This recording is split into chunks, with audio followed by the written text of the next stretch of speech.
Alright, so today we're going to be exploring and seeing if ChatDoll is actually a copy of Dress to Impress because, guys, I have seen so many comments on Twitter, Reddit, Instagram even, of people being like, oh my god, this game's releasing and it's copying Dress to Impress.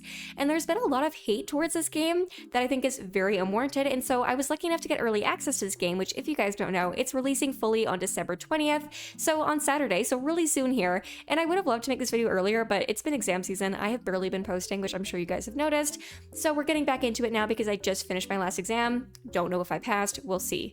But regardless, I want to go ahead and take a look at this game. Now I am doing something a little bit different where I played the game and then I'm going to voice it over, so bear with me if it looks silly. But basically, ChatDoll is like a dress-up game, and the whole point of it is that, you know, it's meant to be more of a, to my understanding, kind of diverse game where there's a lot of different aesthetics and stuff like that. And as soon as we load in, you can see that we are given a custom rig, which, first things first, very clear difference here. The rigs look nothing like Dress to Impress's rigs. If you actually look closely, you can see that the joints are almost, I think they're called BJD dolls, which, ball joint doll, yeah. Those are the kind of dolls that I unboxed for my Q&A video, which I love. And it looks very similar to that, which I think does speak to the game's name, being ChatDoll, and really kind of emphasizes the concept of being a doll where you're dressing up. Now, also, if we look at this area where you spawn, this looks nothing like Dress to Impress. It is very different. It looks kind of industrial, kind of steampunk-esque. It doesn't look anything like Dress to Impress, where Dress to Impress is very, you know, posh and chic, and it has pinks and whites and golds. This is very much kind of cooler toned. You're in the middle of a Arctic kind of environment. And so, right off the bat, again, very, very stark differences. They have these little eggs and stuff that you can purchase, I guess, eventually, which I can't do anything with right now, but we will definitely be excited to see what happens with that when the game's released. They also have a mask body version, which has the same kind of joints and the awesome kind of walking style that a lot of these dolls have, which I have to say, I do like how the characters walk. I think it's really giving kind of model vibes, and I think the rigging with the dolls themselves is very, very high end, which I really do like.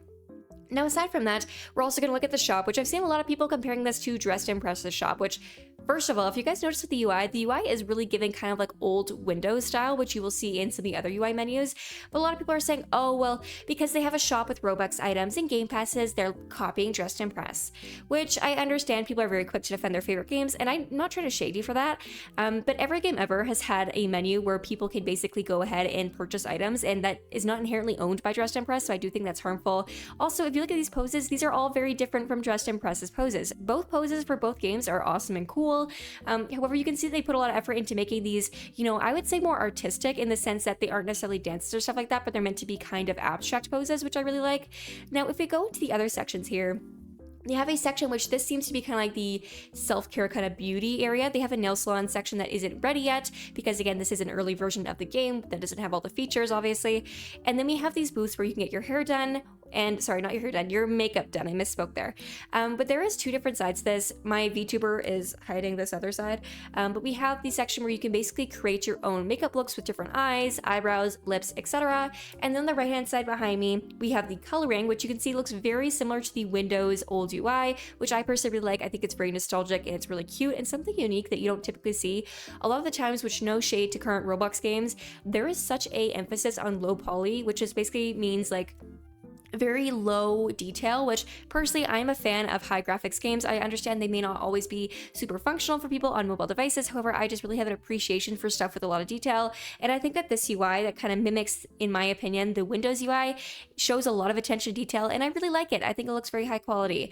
Now, I've also seen people saying, oh, well, because there's custom makeup and there's pre-made makeup that's copying Dress to Impress, but every dress-up game ever, including Royal High, any sort of game, including Adopt Me, like you have preset faces that you can select, and so I certainly do not agree with the sentiment that this is a copy. Dress to Impress does not inherently own the rights to having custom makeup or having pre-made faces, so just to put that out there. I also, which again, my VTuber's kind of in the way, I really do like their coloring system.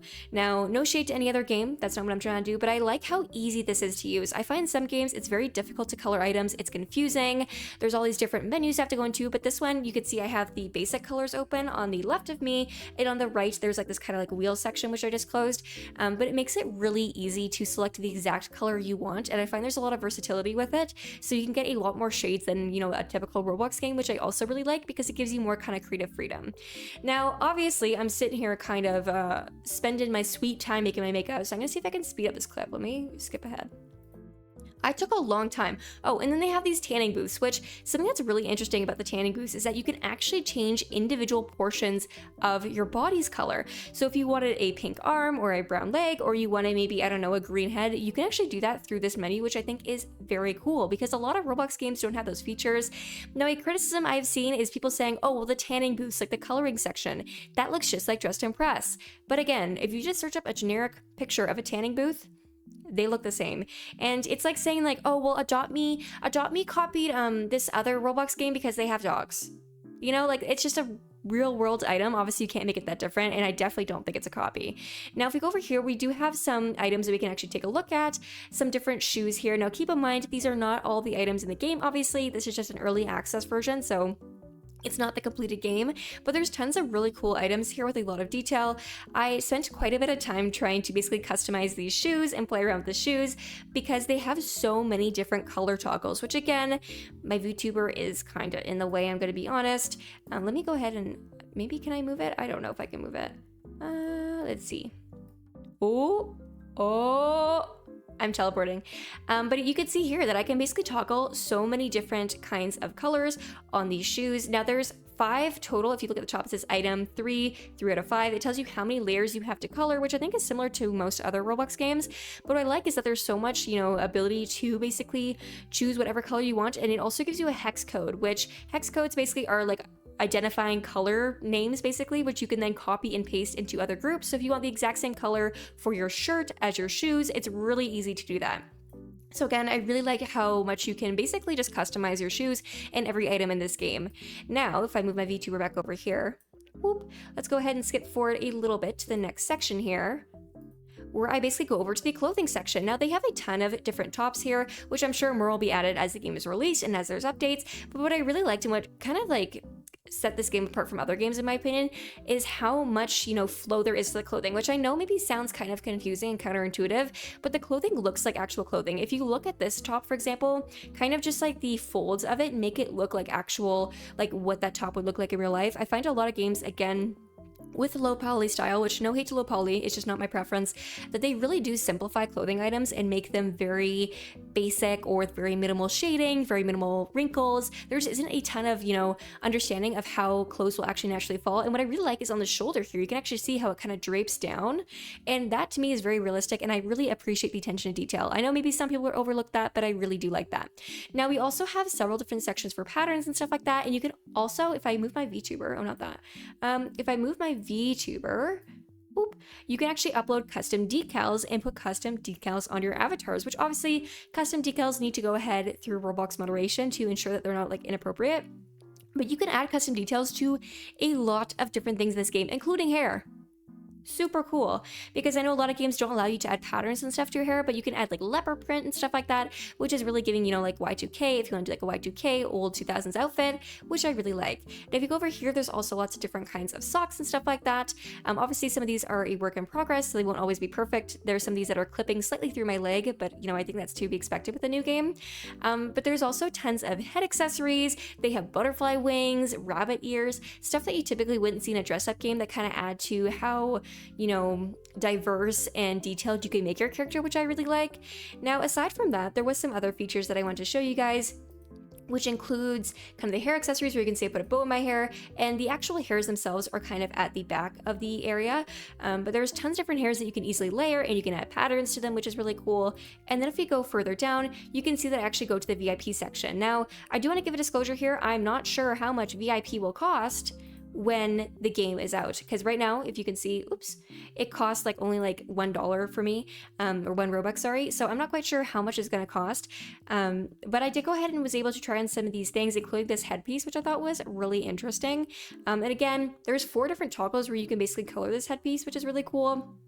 And so obviously I was taking my sweet time coloring it. Keep in mind, this is my first time in the game, so I was learning a lot as I was going through. And then the next area that I kind of tried stuff out with was actually this other item that was in the VIP area. And there was a third one that I didn't try on just because, you know, I was just trying to look at the basic stuff. But if we go ahead to the section where I went and tried on the hair over here, which is like these kind of like, I don't even know what you would call it, like this like 2 I know some people call these ribbon pigtails, but the animation on them is amazing. Now, I'm not quite sure how this animation would work if there's like 20 people in the server, obviously, because that would cause quite a bit of lag, I would assume. But just from like generally playing it, I thought it was very, very cool. And how the hair was animated was also really interesting and something you don't see a lot in Roblox games. And I think really does go to show like how much effort they put into animating all this stuff and how much attention to detail there is. I'm gonna forward back to the hair because I feel like I didn't show it for very long. But yeah, the hair itself is just like animated so well in my opinion, and I think it looks very, very cool. And I like how it kind of moves with your body. Like when you walk, it will just kind of swing and then it kind of idles back again. And every single aspect of the hair, like every single coil is animated differently, so they come down at different times, which I know it sounds so dumb, like me highlighting this, but I just think it really goes to show again the attention to detail, how much effort was put into this, and the graphics and, you know, just understanding of how gravity works. I really do appreciate, because again, a lot of games are very low poly, which again, I have to emphasize this, no hate to low poly games, but personally, I love high resolution games. I bought a gaming PC for a reason. I like to play games with a lot of detail, with a lot of rendering. Even in the lobby here, there is like sun rays and stuff, which again goes to show like the attention to detail. So regardless, I think I can conclude from my research, where I went ahead and played this game for the first time, that I certainly do not agree that it is a copy of Dressed Impress. I think that this is a pretty common sentiment among many people online when there's any sort of game that's like entering into a similar niche to another popular game. It was the same kind of story with Monsterverse and it copying allegedly Royal High, and I did do several videos analyzing the quote similarities and stuff that people alleged was copying, and I think we came to the conclusion that although there is some similarities, any game that's a school will have inherent similarities, and I definitely think that is the case here. The closest thing I guess I could agree that is maybe similar would be the menus and the sunbeds, but at the same time, how many different ways are there to lay out menus? The graphics and UI design of the menus are completely different than a Dressed Impress. It's just the fact that they have similar categories that I guess people are upset with, which doesn't make sense to me. And also sunbeds or sun tanning beds are like very similar across like every single country worldwide. And if you're recreating a real world item, I think it's really dumb to say that someone is copying something when it's an item that, you know, exists in real life. Are you going to go after Dressed Impress for copying a, you know, the person who originally invented the tanning bed? Like stuff like that just doesn't make quite a lot of sense to me. But regardless, I do understand how people may be apprehensive about a new game joining the space, but I do think that people need to give this game a chance because it has a lot of really interesting and you know, engaging aspects to it that I think are really lacking in some of the dress up communities, and I'm very excited to check this game out fully when it fully releases on December 20th. So with that in mind, let me know in the comment section, have you guys explored this game yet? Do you plan on playing it? I will link the game or the Discord server, the group, in the description below if you guys would like to check it out. And with that in mind, thank you guys so much for watching, and I will see you guys next time. Bye bye!